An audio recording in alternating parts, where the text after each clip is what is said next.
Welcome. This is Chapter 3 of the Appalachian Mountain Club's Snowmobile Training video series.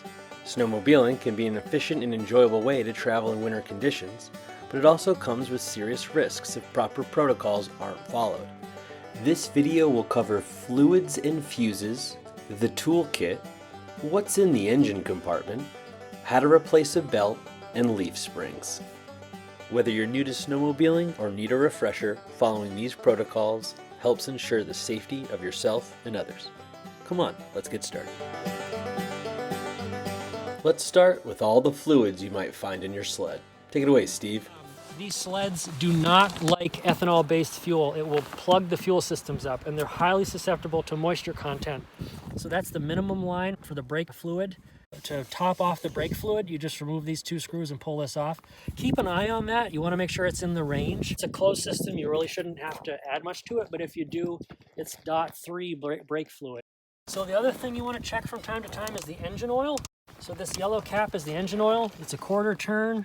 But what you do to check it, you just wipe this off, and then you'll see where the oil lines up between min and max, and that's where it should be. The sled itself runs like 5W30. If you need to top it off, if it's low, top it off through that same filler neck. That's totally fine. The big reason for being on this side is to check the coolant. This is the max fill here. The minimum fill is the bottom of this line. You need to run orange antifreeze. That's what the system is designed for. Do not open the coolant while the sled is warm. The tank is pressurized, and if you crack the lid, the coolant will drain out. You should ideally check this before you run the sled. And if you're running it every day, check it once a month. That's totally fine. Or if you start to see coloration on the snow. Let's talk about fuses. They're right here. Pull the upholstery out from under this clip. You can use like a little pocket knife or something to push that tab down. There must be one on the bottom. There we go. So there's all the fuses. These are replaceable. These are relays. There's no spare relays on the sled. 9 times out of 10, these are really long lasting. You really shouldn't have any problems with them unless you cross wire something. The ones that have a tendency to blow are these smaller automotive type fuses. These guys, these colored ones. There's replacement fuses here. Some electrical function on the sled does not work. That's where to check. If they're blown, it'll discolor the plastic. So like that 30 right there, if it's blown, that side of the fuse right here where I'm pointing will be completely brown and like burned. Then put the fresh colored one in. And then just make sure you get the cover sealed back on there. There we go. And then you just slide the upholstery strip back in there and you're back in business. What's in the toolkit? And then your little toolkit that is going to save your rear end lives right in there. And these are every tool you need to rebuild your Finnish Scandic snowmobile. What you've got a screwdriver, Phillips regular, goes in there, that's handy. You've got one size wrench with 2 different sizes, which is great. You've got a 13 and a 10 millimeter. You've got the scrunch tool. You just put this in here and that's your scrunch. It will also fit on a chainsaw in a pinch. This back piece is the adjustment for that suspension. This is another spanner that also works with some of the adjustment parts under for the suspension, and then you notice there's 3 holes in the middle here. Those also correspond with suspension parts. This is what you need to open the clutch plates up to replace the clutch belt. And then you pull this right down over top and snap that in. Let's go in the engine compartment quick so you can see what's up with all that. First, pull the rubber tab. This is going to seem pretty weird, but to get this off, you kind of pull this up. There's a tab that frees in the back, and then you pull it backwards. And then you can see all these alignment tabs that you have to get perfectly lined up to put it back on. To get at the rest of the clutch, there's an even more complicated origami thing, but it starts here with this captured screw. Turn that a quarter turn. This panel comes out like this. There's a serrated piece of plastic. You push that in with your thumb, and you kind of jiggle this out, and it'll come apart. And then there's the clutch exposed. A lot going on here. It's also where the spare belt is. Just because a belt is not broken doesn't mean it's a good belt or a safe belt. If you're driving the snowmobile and you start to hear the belt squeal or slip at any given time, it usually means that it's time to replace the belt. These are Kevlar belts, and what happens if they get weak over time, those Kevlar strands get lodged in the clutches and then the clutches won't work.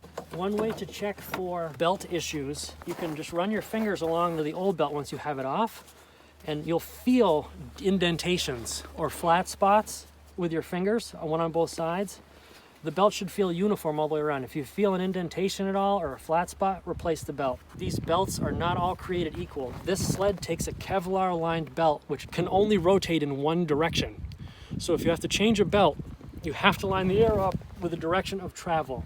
And you have to have the exact match for this sled because these clutches are designed to work with this belt and nothing else. Let's talk about changing the belt. To change an actual clutch belt, which doesn't happen very often but can happen in deep snow, you want to pull the clutch cover, so you pull this pin. There's a hook down here and the clutch cover pivots out and down. There's two clutches in every snowmobile. This is the secondary clutch, this is the track clutch. So this is what's called the driven clutch. So this is what drives the track. This is the engine clutch or the drive clutch. So this is what comes off of the engine. So this clutch is driving this clutch. And these work by these pulleys getting squeezed together or pulled apart. If the snowmobile starts squealing and you take the belt off to check for flat spots, you also want to run your fingers along the clutch plates. So these flat surfaces on the clutch plates, and you can put your fingers in here and do the same thing. If you feel a divot or a line or an indentation, these should be perfectly smooth. Both clutch plates should be absolutely smooth. If you feel a big line, the clutch is bad. If, let's say you got stuck, gave it too much throttle, or you were pulling a heavy load and you smoked a belt, you smelled it burning, you've got a flat spot, you can see the flat spot. You will also find pieces of the belt that look like sawdust. So how do we change the belt? So you take this threaded part, you go right over here, there's what's called a press plate, there's a threaded insert, and you literally just screw this in, and you can see as I'm doing that, the belt will get looser and looser, and it's going to drive these plates apart. So this is another spot where always put this in neutral, and then once you get them wide enough, because the sled's in neutral, you can get the belt started and then you can rotate it off and you can get the drive bell out. And then you look at the rotation is going forward, same direction as the sled. Start the belt on the engine clutch, get that worked around, get it in there, and then you get it started up top, and then you push it on. It's going to be a little tight. You get it caught over one edge, and then watch your fingers and just push it on. It'll rotate on the clutch, and then you back this off. This plate won't come all the way out until we start the sled. So if it doesn't come out as you're screwing this screw off, it's fine. It'll start as soon as we engage the transmission. So simple to change a belt. Be a good human, and like if you had to change a belt, say something immediately to a manager so that you can get another belt. To store the belts, they're stored best when you fold them into a heart shape like this, like that, and then they'll fit in the little belt clip right here, and they clip in that belt clip. Before you put the cover back on, let's make sure the clutch is in a good place. Hit the button. Great. Now to get this clutch plate, that's in the go position. So to get that to release, put it into gear. Clutch released. You want to watch and confirm that those clutch plates are where they should be. So now when I put it in gear, now it's in gear. To put the clutch cover back on, line up the two holes at the bottom with the hooks below the toolkit. It can be real challenging. And these line up with those studs, and you're in. We'll put this on. You can pay attention to these studs. See, these are hooks on the bottom. So you have to kind of like jigger this in like absolutely perfectly, which is not fun. These plastic things, they fight you. There we go. Got that in. Seriously, stupid plastic pieces. Okay, that turns. That pins in. And this goes. Get those little hooks. There it is. It's in. It's like so hard to teach somebody how to do this because it's like you just gotta.